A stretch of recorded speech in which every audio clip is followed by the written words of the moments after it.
Bonjour, bonsoir et bienvenue dans ce nouvel épisode de Critique. Aujourd'hui, je vais vous parler d'un film russe sorti récemment en Belgique et d'un film ukrainien de 2019 ressorti en salle. Je me suis dit que parler de la Russie et de l'Ukraine ne pouvait pas être un sujet sensible. Plus sérieusement, je trouve que le climat russophobe que l'Occident a créé suite à la crise est très dommageable. Je préfère préciser que je considère les actes russes comme très graves et bien sûr que les massacres sont des choses horribles. S'il vous plaît, ne soyez pas bêtes. Ne comprenez pas mal ce que je vous dis. Je ne dis juste que combattre la guerre par la haine, c'est pas très productif. Bref, cet aparté politique étant passé, et si nous revenions à l'art? Le climat russophobe crée un rejet d'autant plus grand qu'à l'accoutumée des œuvres russes et des artistes russes, mais de manière générale d'Europe de l'Est, et c'est vraiment très triste. J'aimerais en préambule de cet épisode vous dire de ne pas vous laisser freiner par vos a priori pour ces cultures en particulier, et je vous propose de vous renseigner sur les quelques artistes que je vais citer pour ceux qui demanderont une porte d'entrée.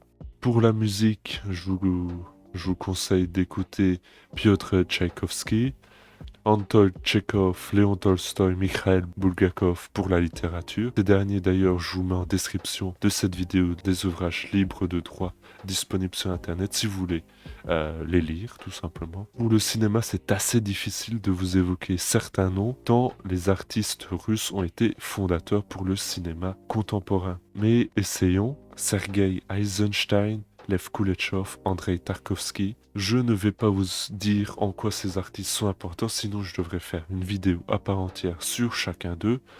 Et on n'est pas là pour ça. On est là pour faire la critique de deux films. Mais si vous voulez mieux les connaître, n'hésitez pas à taper leur nom sur internet. De Petrov's Flou, premier film qu'on va aborder dans cette vidéo. Un film russe, nouvelle réalisation de Kirill Serebrennikov après son Leto, que je vous invite à visionner d'ailleurs. Le cinéaste russe est dissident contre le pouvoir et est assigné à résidence de façon permanente depuis plusieurs années.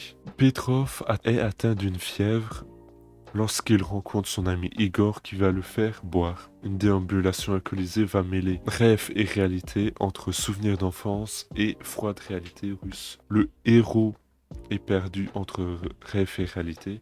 Le point de départ est déjà très intéressant, mais en plus de ça, le film va essayer de brasser 40 ans d'histoire de la Russie, perdue dans son passé et aussi dans son présent.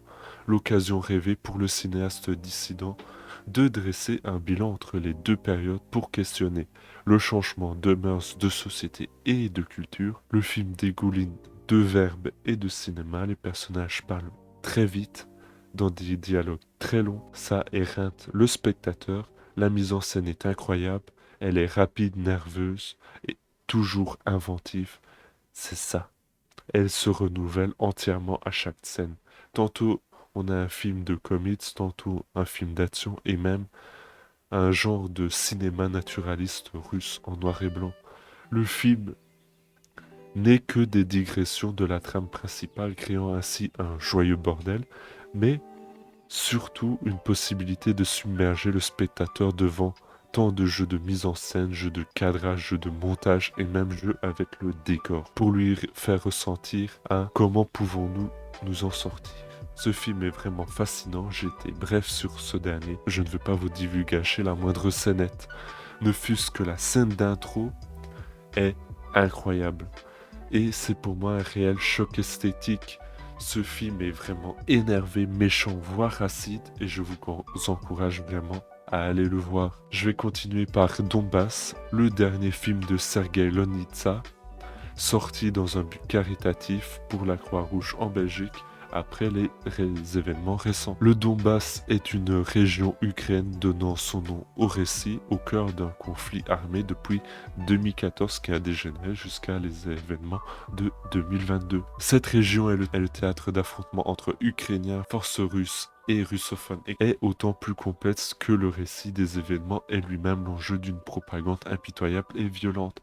C'est l'univers dans lequel Sergueï Lonitsa nous immerge. Le film est composé de sketchs qui finiront par se recouper à l'occasion d'un terrible épilogue. Donbass fonctionne comme une mosaïque à la dérive. Bombardements, happenings de communication, vols, tortures, affrontements absurdes.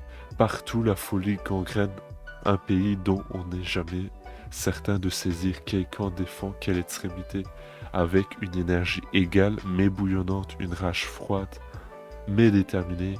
Le Nizza rencontre d'un territoire qui n'en finit pas de se détruire par des micro-attaques, escarmouches et même massacres. L'effet d'accumulation dopé par le ton polaire employé par le réalisateur, ainsi que les rares poches de style qui déversent sur le métrage des bouffées d'air brûlant, compose un récit réquisitoire fascinant, difficile de toujours saisir les enjeux finalement très locaux saisis par le cinéaste.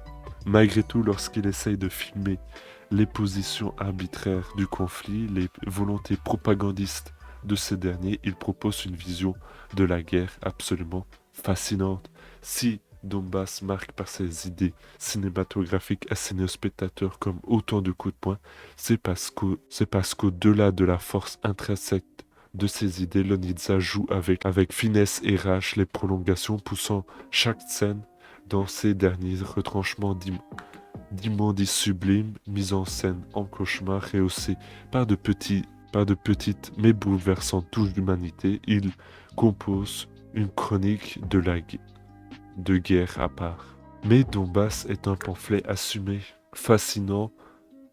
J'espère que cette vidéo vous a plu. Je tiens à vous remercier de l'avoir suivi.